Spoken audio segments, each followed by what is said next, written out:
Hello students, welcome back to your class of English. I hope you all are well, and these days you know that we have been discussing about the story Iswaran the Storyteller. And till now we have discussed that how Iswaran was telling his even the simplest incidents in a more mysterious way. And he just told Mahendra about the story of the elephants which were very wild, and even when they got uncontrolled no one would be able to control them, to tame them. Now let's see what happens next in the story. As here Mahendra recollects another story told by Iswaran. Iswaran said that his native village was surrounded by a huge forest and which was full of trees. The huge timber was sold for commercial purposes, and they were transported onto the vehicles by the elephants. And they were so huge elephant, and if they became mad, out of control, they would get out of control, and the Mahavat, even the experienced Mahavat, would not be able to control them. So this introductory session was followed by a detailed story involving an elephant. One day a tusker escaped from the timber yard and began to roam about, stamping on bushes, tearing up wild creepers, and breaking branches at will. You know, sir, how an elephant behaves when it goes mad. So here Mahendra reminds or recalls about one other story about a tusker. Tusker is an elephant, and roam about means wandering here and there or move around. Stamping means hitting with force or putting with force. So here the story was narrated as follow. One day an elephant and a tusker escaped from the timber yard and roamed around the forest. It stepped on bushes, creepers, and crushed them, tore the creeper plants, and broke branches of trees or which came in its way. Then Ishwaran asked Mahendra, I hope he knew how a mad elephant behaved. The next what he says, it came into the main road and smashed all the selling fruits, mud pots and clothes. People ran helter-skelter in panic. The elephant now entering a school ground where children were playing, breaking through the brick wall. Iswaran would get so caught up in the excitement of his own story that he would get up from the floor and jump about, stamping his feet in emulation of the mad elephant.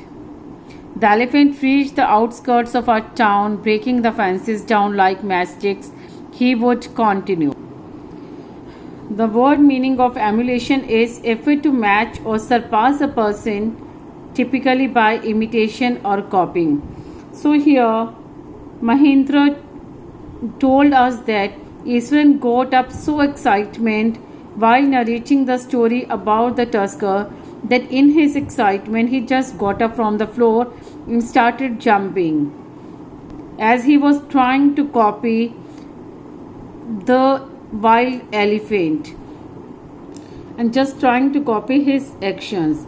The elephant reached the outskirts of a town. So next he narrated that by escaping from the timber factory, the elephant just reached at the outskirts of their town, and he just broke the fences like matchsticks, like the pieces of matchsticks, and he would continue. Then he next narrated his story. It came into the main road and smashed all the stalls selling fruits, mud pots and clothes. People ran helter-skelter in panic. The elephant now entered a school ground where children were playing, breaking through the brick wall. Smashed means crushed. Helter-skelter in panic means here and there. Sudden uncontrollable fear. Panic means sudden uncontrollable fear, often causing wildly unthinking behavior. So the elephant now entered. He next narrated that the now as he was on the outer area of the as the elephant was on the outer area of the town, but now it entered on the main road and crushed all the stalls of fruits, pots, and clothes. And people, just because of fear, grief stricken, were running here and there. And now the elephant entered their school ground, whose school ground where Isran was studying, where children were playing, breaking through the. So the elephant now entered in the school by breaking the wall. All the boys ran into the classroom and shut the doors tight. The beast grunted and ventured about, pulling out the football goalpost, tearing down the volleyball net, kicking and flattening the drum kept for water, and uprooting the shrubs. So next, Iswan narrated this story to Mahendra by telling him that when the elephant reached the outer boundary of their town, it broke the fences. So the fences seemed as if they were like matchsticks for the huge elephant. So now the elephant reached the main door and broke all the stalls selling different things like fruits, mud pots, and clothes. The people were taken unaware, and so they ran here and there just due to panic. And then it broke the wall of the school and entered the ground where the students were playing. All the students ran back into their classrooms and closed their doors tightly. So the elephant made loud voices. Grunted here means the sound of the animal elephant.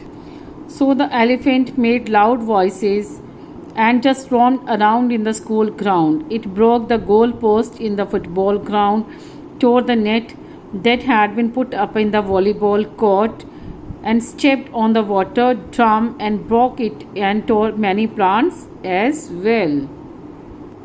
So next, Isran told that I was studying in the junior class at the time and was watching the whole drama from the rooftop. I don't know what came over me suddenly. I grabbed a cane from the hands of one of the teachers and ran down the stairs and into the open. Then Isran narrated that all the students ran back into the classrooms and closed their doors tightly, as the elephant was making the loud noises and roamed around in the school ground by breaking the goal post and the volleyball court and stepped on the water drum and broke it and tore many plants as well. So here Isran told that at the time when this incident took place, he was studying in one of the junior classes in the school. Junior classes means the primary school, classes 1 to 5. So he was watching the elephant from the rooftop. Suddenly he just took the stick from one of the teachers and ran downstairs towards the school ground. He is saying that he didn't know that what happened to him. Suddenly he gathered the courage